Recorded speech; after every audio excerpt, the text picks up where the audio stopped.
नमस्कार, मैं अंजलि मिश्रा। स्वागत है आप सभी का दो न्यूज में। आपको बता दें कि कांग्रेस के एक नेता है आचार्य प्रमोद कृष्णम, जो कि अपनी बात बेबाकी से रखते हैं, चाहे वो कांग्रेस के खिलाफ ही क्यों ना बोल रहे हो। ऐसे में अब अयोध्या के राम मंदिर को लेकर लगातार बयानबाजियों का दौर देखने के लिए मिल रहा है। विपक्ष जिनको वहां जाने का इन्विटेशन मिला है, वो भी वहां जाने से पहले कतरा रही है, 10 बार खुद को सवाल पूछ रही है और उसके बाद बयानबाजी करने से भी पीछे नहीं हट रहे हैं, जैसे कि उदित राज ने भी हाल फिलहाल में बयानबाजियां की है। इसी बीच अब आपको बता दें कि आचार्य प्रमोद कृष्णम ने एक बार फिर से जिन लोगों को इनविटेशन मिला हुआ है अयोध्या मंदिर के लिए और जो लोग जाने में हेजिटेट कर रही हैं, उनको पश्चिम बंगाल की मुख्यमंत्री ममता बनर्जी को और उदित राज जो इस तरीके से बयानबाजी कर रही है, इन सब को लेकर सभी को करारा जवाब जो है दिया है। तो साफ तौर पर हम आपको बता दें कि आचार्य प्रमोद कृष्णन ने ये बात कही है कि भगवान आ रही है और जब जब पाप ज्यादा बढ़ता है तो भगवान जो है अवतरित होते हैं, भगवान की प्राण प्रतिष्ठा हो रही है। तो अब जो लोग भी नकारात्मक एनर्जी फैला रहे हैं, जो लोग भी नेगेटिविटी फैला रहे हैं, भगवान उनको सद्बुद्धि दे। साथ ही उन्होंने ये भी कहा है कि जिन लोगों को इन्विटेशन मिला है, जो लोग वहां जाने के लिए जिन्हें जो इन्विटेशन भेजा गया है, उनका सौभाग्य है, क्योंकि भगवान के यहाँ जाने के लिए किसी इन्विटेशन की जरूरत नहीं होती है। अगर मुझे इन्विटेशन नहीं भी मिलता तब भी मैं जाता, और जिन्हें मिला है उन्हें तो जरूर जाना चाहिए, इसमें कोई दो राय नहीं है। और उन्होंने उदित राज को भी साफ तौर पर कहा कि उन्हें सनातन की फिक्र करने की जरूरत नहीं है, कांग्रेस की फिक्र का फिक्र करने की जरूरत है। और यही नहीं, उन्होंने ममता बनर्जी पर भी जमकर निशाना साधा और कहा कि अगर टीएमसी इतनी बड़ी है, टीएमसी को इतना कुछ पता है, तो क्यों नहीं ममता बनर्जी प्रधानमंत्री पद का उम्मीदवार अपने आप को घोषित कर लेती है और उसके बाद वो चुनाव लड़ लेती है। एक बेहतर होगा उनके लिए, एक बेहतर विकल्प भी होगा उनके लिए। तो ये काम ममता बनर्जी को करना चाहिए। इसी के साथ और क्या कुछ कहना है जो है आचार्य प्रमोद कृष्णन जी का, जरा एक बार आप भी सुनिए। देखिए, जब से सृष्टि बनी है, दुनिया बनी है, तब से लेके सत्य और असत्य, धर्म और अधर्म, इनका झगड़ा रहा है।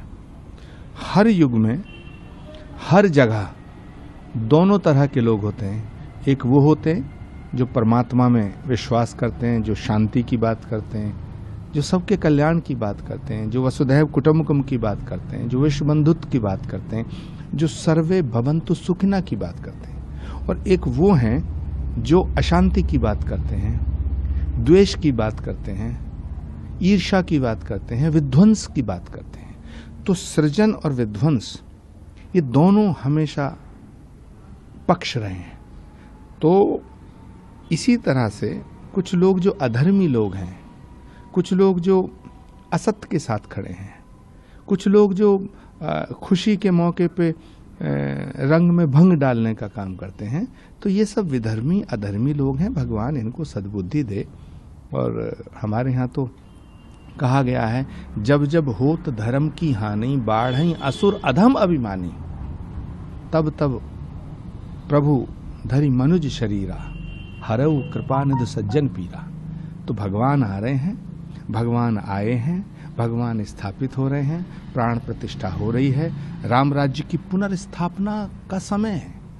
ऐसे में इस तरह की बेकार की, बेहूदी, घटिया, नकारात्मक, नेगेटिव बात करके भारत की जो गौरव की गाथा है, उस पर सवालिया निशान लगाने का प्रयास ये लोग कर रहे हैं। इससे कुछ फर्क नहीं पड़ेगा। तो उदित राज जी ने कहा ये मनुवादियों की वापसी होने जा रही है, तो लेकर क्या कहेंगे? देखिए, उदित राज जी को सनातन की चिंता ज्यादा नहीं करनी चाहिए। उदित राज जी को कांग्रेस कैसे वापस होगी, कांग्रेस कैसे लौटेगी, इसकी ज्यादा फिक्र करनी चाहिए। सर, टीएमसी के कुछ सांसदों ने भी कहा है या कुछ विधायकों ने कहा है कि अगर कांग्रेस हमको सीट नहीं देती तो हम लोग अकेले चुनाव लड़ेंगे, और उनको बंगाल में दलाल पार्टी भी कहा है बीजेपी का। देखिए, कांग्रेस पार्टी वो पार्टी है जो बीजेपी से लड़ भी रही है और लड़ सकती है। बंगाल से बाहर टीएमसी को जानता कौन है? किसी गांव का प्रधान नहीं है टीएमसी का। और अगर इतना ही उन्हें फक्र है टीएमसी पर और इतना ही भरोसा है टीएमसी की शक्ति पर, तो ममता जी को प्रधानमंत्री का कैंडिडेट घोषित करें और लड़ें चुनाव। अकेले चुनाव लड़ें ना, पूरे देश में लड़ें चुनाव। अगर कांग्रेस पार्टी बेकार पार्टी है, कांग्रेस पार्टी दलाल पार्टी है, कांग्रेस पार्टी कमजोर पार्टी है, कांग्रेस पार्टी खराब पार्टी है, तो काहे को कांग्रेस पार्टी के दम पर चुनाव लड़ना चाहते हैं? दोनों हाथों में लड्डू लेना चाहते हैं। मुख्यमंत्री राज्यों में खुद बनना चाहते हैं, प्रधानमंत्री भी खुद बनाना चाहते हैं, तो कांग्रेस क्या करेगी? सवाल इस बात का है, सारे दलों को बैठ के चिंतन करना पड़ेगा। कांग्रेस के नेतृत्व में यदि चुनाव होता है तभी कोई उम्मीद है, वरना 2024 में नरेंद्र मोदी को हटाने की कोई उम्मीद नहीं बची है। सर, अयोध्या में 22 तारीख के लिए न्योता भेजा गया मल्लिकार्जुन खड़गे जी को और अधीर रंजन चौधरी को। उन्होंने कहा कि इसमें राजनीति नहीं होनी चाहिए, अगर आते हैं तो उनका दिल से स्वागत किया जाएगा। ये तो भारत की परंपरा है, हमारी संस्कृति है, अतिथि देवो भव। भगवान श्री राम की जन्मभूमि के मंदिर की प्राण प्रतिष्ठा समारोह का जिन्हें निमंत्रण मिला है उनका परम सौभाग्य है, सबको जाना चाहिए। और जो नहीं जाएंगे, जो नाक मुंह सकोड़ेंगे, नाक मुंह सकोड़ेंगे, निगेटिविटी नकारात्मक बातें करेंगे, ये दुर्भाग्य का विषय है। मुझे लगता है कि भगवान राम की जन्मभूमि के मंदिर की प्राण प्रतिष्ठा हो रही है, ये गौरव का विषय है, उत्सव का विषय है, ये भारत के उत्सव का विषय है। सर, जो लोग इनविटेशन जिनको नहीं मिला, क्या उन लोगों को भी प्राण प्रतिष्ठा में जाना चाहिए, क्योंकि भव्य स्वागत होगा? बिल्कुल जाना चाहिए। मुझे निमंत्रण मिला है, ये मेरा परम सौभाग्य, मैं जा रहा हूं। लेकिन अगर मुझे निमंत्रण नहीं भी मिलता तो भी मैं जाता।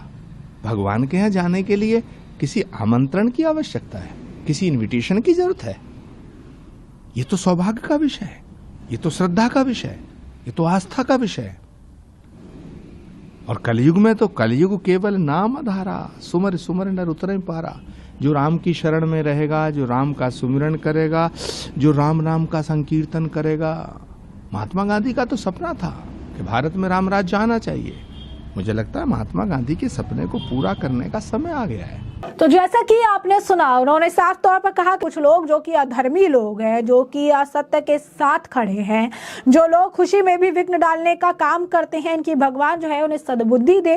भगवान आ रहे हैं, प्राण प्रतिष्ठा हो रही है, और ऐसे में बेकार की नेगेटिविटी, घटिया बात करके उसके ऊपर सवालिया निशान लगाने का प्रयास कर रही हैं, उससे उन्हें कोई फर्क नहीं पड़ता है। ये बात उन्होंने कही है।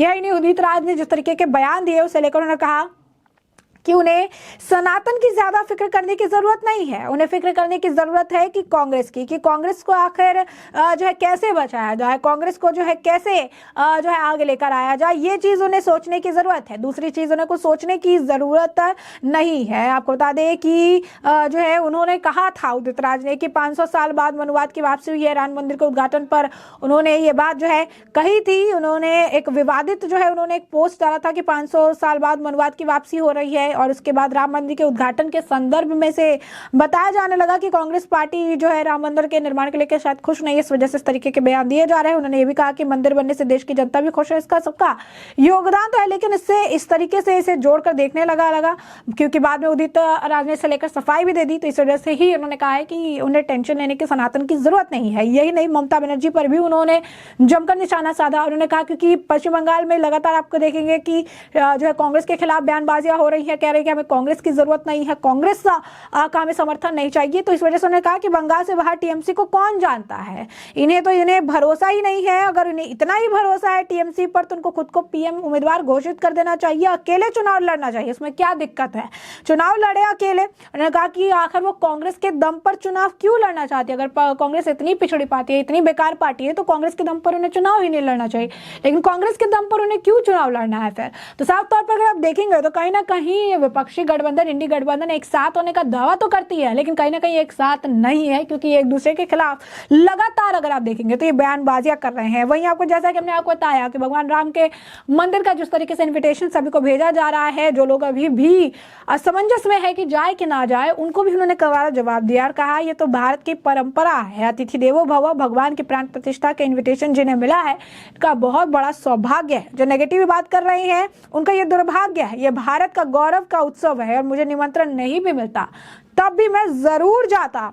भगवान के यहाँ जाने के लिए किसी के इन्विटेशन की जरूरत नहीं होती है। उन्होंने कहा कि कोई भी क्यों ना हो, उन्होंने कहा कि महात्मा गांधी का सपना था, राम राज्य का सपना था, और वो सपना आज के वक्त में पूरा हो रहा है, उसे पूरा होने का उसका समय आ चुका है। खुले दिल से इसका स्वागत करना चाहिए, और जिन्हें भी इनविटेशन मिला है वो उनका सौभाग्य है, तो उन्हें जरूर जो है जाना चाहिए। तो साफ तौर पर आपने देखा किस तरीके से विपक्षी नेता, विपक्षी गठबंधन जो भी अभी अयोध्या को लेकर, राम मंदिर को लेकर बयानबाजी कर रहा है, उसे उन्होंने मुंहतोड़ जवाब दिया है, और साथ ही साथ कांग्रेस के लिए भी उन्होंने बातें कही, तो उदित राज को भी उन्होंने आईना दिखाने का काम किया है। तो साफ तौर पर कांग्रेस के नेता होने के बावजूद भी गठबंधन के नेताओं को उन्होंने जमकर लताड़ लगाई है। तो ऐसे में हमने आपको जो पूरा मामला है ये बड़े विस्तार से बताया है कि पूरा मामला क्या है, और इस पूरे मामले पर आपकी भी जो राय हो हमें कमेंट सेक्शन में कमेंट करके जरूर साझा करिएगा। धन्यवाद।